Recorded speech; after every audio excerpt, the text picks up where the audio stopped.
महिलारि साहब बिथांखौ आङो आवगायनि सेलेनारावबो बुंदों आं सेलुट खालामो मानो सेलुट खालामो 17 बोसोर सासन खालामनायावबो बिथाङा खुनु नेशनेल पलिटिकल पार्टी बा गुबुन गुबुन राजनैतिक दोलोफोरखौ हाबनो होआखै बै समनि बिपिएफ गभर्नमेन्ट आरो दानि इउपिपिएल गभर्नमेन्ट बे मोननैनि सायाव अबे मोनसे गभर्नमेन्टनि सलायनाया बयनिफ्राय साबसिन होननानै नोंथाङा सानो आरो मानि थाखाय बर'निनो जारिमिनखौ जुदि नायोब्ला बर'आव मोनथाम एकर्ड जाना थांबाय बिएसि एकर्ड बिटिसि एकर्ड आरो बिटिआर एकर्ड दा आङो सासे बर' फिसा हिसाबै कास्टम बसुमतारी हिसाबै आङो मोनथाम एकर्डखौबो मोजां मोनो मानो रायजो राजानि सेक्रिफाइस खालामनायनि उनाव बिएसि एकर्ड मोनदोंमोन सानसुमा खुंगुर दैदेननायाव बावबो बर'नि गोबां जोहोलावजोफोरनि मुंख्लं दङ जिनाहारि खालामजानायनि बावबो माबा दङ ओंखायनो आङो बिएसि एकर्डखौबो बिसिमनो समान आं मानियो जेलानाखि आं बिटिसि एकर्डखौ मानियो बिटिसि एकर्डआबो मोनसे बर'नि जारिमिनारि एकर्ड बर' फिसाफोरा 6 सिडिउलाव हाबनो हादों जेरावनाखि जोंनिफ्राय गोजौ थाखोनि मानसिफोरानो जोंनि 8 सिडिउलाव जोंनि भाषाया हाबबाय नाथाय गुबुन गुबुन नागाफ्रा हाबाखै खासि जयन्तियाफ्रा 8 सिडिउलाव हाबाखै नाथाय जोंनि जखायसेल' बर' फिसाफ्रानो बै समनि दैदेनगिरि बिथांमोना बिएलटिनि नाजानायाव बर' भाषाया 8 सिडिउलाव हाबदों आरो बर'फ्रा 6 सिडिउलाव मोनसे काउन्सिल मोनदों ओरैनो जारिमिनाव जुदि बुंनो थाङोब्ला 6 सिडिउलाव अकल हिल्सनिफोरनि थाखायल' जेरै मिज'रामाव मोनथाम काउन्सिल दङ हिल्स आसामावबो कार्बिफ्रा मोनदों 6 सिडिउल हिल्स ओमफ्राय डिमा हासावआ मोनदों बेबो हिल्स आरो बिथांमोननि त्रिपुरायाव मोनसे दङ बेबो हिल्ससो ओमफ्राय मेघालयआव मोनथाम दङ गार' जयन्ति आरो खासि बेबो हिल्स नाथाय जोङो ट्राइबेल हिसाबै प्लेन हिसाबै जोङो 6 सिडिउल मोननो हानाया जोबोद जोंनि थाखाय सेलुट ओंखायनो आं साफ्रोमबो जाय बिटिसि एकर्ड खालामदोंमोन बै समनि दैदेनगिरि सेक्रिफाइस खालामनायनि गेजेरजों आं बिथांमोनखौ गनायो आरो बिटिआर एकर्डआवबो आं बेजोंनो समान मानियो मानो होनबा बिटिआर एकर्डआव गोबां एनडिपिफोरनि 34 इयार्स सुप्रिम सेक्रिफाइस गोबां मुंख्लं आरो गोबां बर' हारिफोरनिबो मुंख्लं दङ 34 इयार्स न' बां गारनानै बिथांमोना एनडिपि बिथांमोना सेक्रिफाइस खालामनाय ओंखायनो जोङो मोनथाम एकर्डखौबो आङो समानै एकर्ड मा होनो समान आङो मर्यादा होयो आरो समान आं सेलुट खालामो बेनिफ्राय नोंथाङा सोंनाय जे बिटिसि सरकारा साबसिन ना बिटिआर गभर्नमेन्टआ साबसिन आं बेखौ अबे साबसिन बेखौ रायजो राजाया बांसिन मोजाङै मिथिगोन नाथाय आंनि बादिब्ला आङो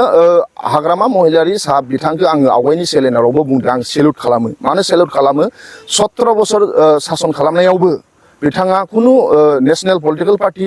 बा गुबुन गुबुन राजनैतिक दोलोफोरखौ हाबनो होआखै आरो गोबां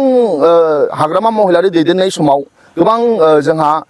मोनसे दाङाबाजि जालांदों 2008आव मोनसे रायट जालांदों उदालगुरियाव 2012आव नाथाय बेफोरबायदियावबो बिथाङा मोनसे कन्ट्रल खालामना फैदों हारिखौ दा ओंखायनो बेबायदि दैदेनगिरिखौ जोङो सेलुट खालामनो नांगोन आरो गोबां बिएलटिफोरनि सुप्रिम सेक्रिफाइसनि उनावसो बिटिसि मोननाय आरो बिटिसिनि उनाव बिथांमोना बिपिएफ राजखान्थि दोलो दानानै बिथांमोना सरकार खुंदों आथिखालावबो इउपिपिएलआ दा गोबां एनडिपिफोरनि सुप्रिम सेक्रिफाइसनि उनाव बर' रायजो राजानि सुप्रिम सेक्रिफाइसनि उनाव एबसुफोरनि नाजानायाव बिटिआर एकर्ड मोनबाय बेनि उनाव इउपिपिएलआ सरकार खुंबाय दा नाथाय थोंजों बुंनो थाङोब्ला आथिखालाव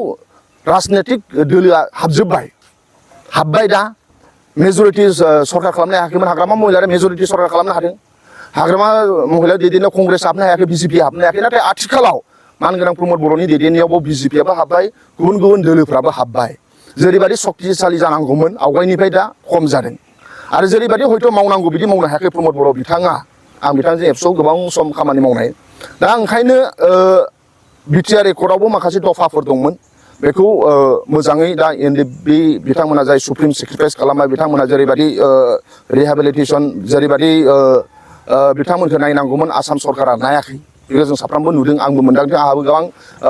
बै समाव एबसुआव थानायाव एनडिपिनि दैदेनगिरि बिथांमोनजों एक्स एनडिपिनि दैदेनगिरि बिथांमोनजों लिंक दङ बा बिथांमोनहा सावरायो एक्स एनडिपि बिथांमोनजों दा ओंखायनो जेरैबायदि बिथांमोनखौ नायनांगौमोन नायाखै